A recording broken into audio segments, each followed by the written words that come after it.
Hey guys, I'm Jason Rzucidlo, reporting just outside the Las Vegas Convention Center for CES 2025. While it is not technically an auto show, vehicle technology makes up a large portion of the show's footprint. Let's start with Honda, who showed off two new Zero Series models. First is the Zero SUV prototype that is based off the Space Hub concept model that was unveiled at CES last year. Secondly, the Zero Saloon prototype features a low height and sporty wedge-shaped styling that sets the Saloon apart from other EVs in the market. Both Zero Series models are confirmed for production in 2026 at the Honda EV Hub in Ohio. Scout Motors is returning to the U.S. market. Its last vehicle was sold here back in 1980. The company is back with financial support from Volkswagen. Scout showed off two new models at CES, the Traveler SUV and the Terra pickup truck. Scout Motors is an independent American company reimagining what was an iconic American brand.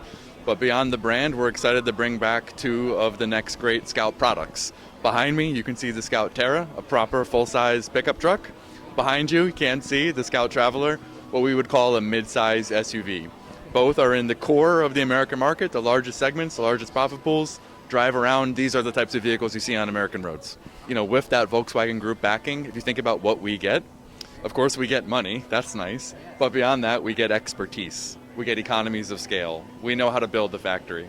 And you can sort of combine the best of one of the world's largest OEMs with a true American startup approach. We have two powertrain offers. So we have an all-electric offer, of course, but beyond all-electric, we do have what we call now our extended range, our range extender option, what we call the Harvester Edition.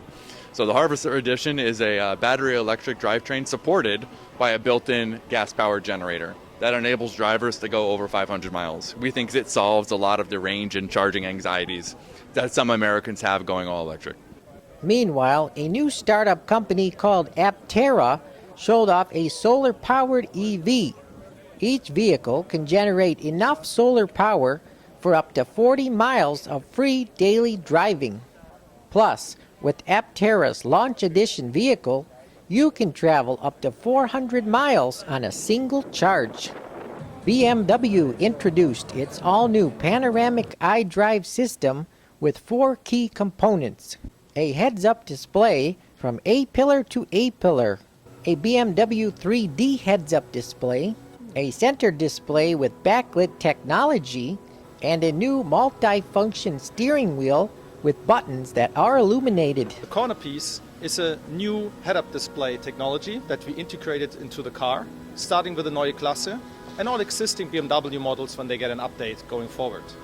This is a projection technology that is invisible from a display side when it's turned off. So we will actually not be able to recognize there's a display in the car.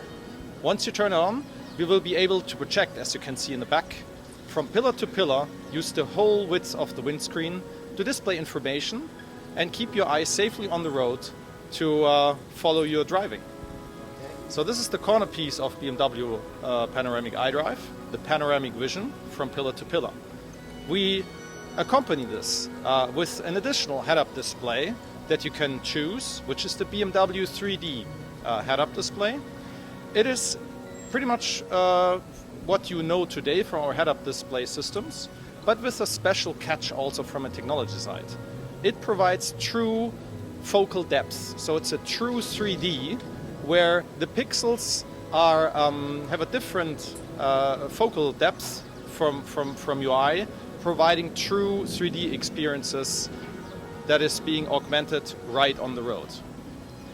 And of course, the central display itself, which has a new shape that's very ergonomic. It's much closer to the driver and it tilts towards it to actually be much better in ergonomic use and follow that circle line that your arm or your hand might have. We get a lot of questions about the previous iDrive system, which came with a controller in the center stack, as you know. For the BMW Panoramic iDrive, you could say, dissolved this iDrive controller one into a much larger and much more convenient to use central touch display. But also a highlight is our steering wheel and the multifunctional buttons on them. So they will enable you to interact with the system safely while keeping your hands on the wheel. So there still are hardware buttons for efficient and safe usage of the most essential functions while driving, and an improved display system, because that panoramic vision is more on eye level as any other system we had in the past. So if you take a look at those two vision cars outside, you can see how much it actually frees up and declutters the interior and the dashboard, right? Because we didn't just add simply another display that's there, and maybe even a black rectangle once you turn off the car.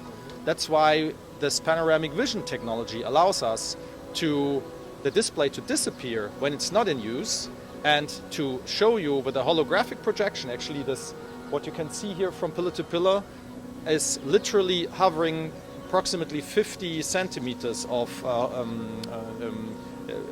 the bonnet, giving you a better focal depth and a better, let's say, experience of how technology should really show when you need it, but not really start to dominate the interior.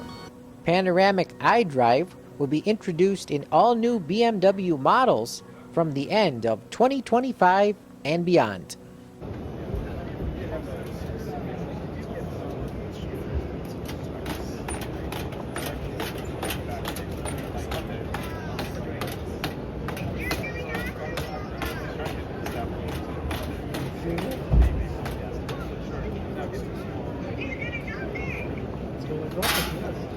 Stay with AmericaJR for more coverage from CES 2025. Reporting just outside the Las Vegas Convention Center, I'm Jason Rzucidlo for AmericaJR.com.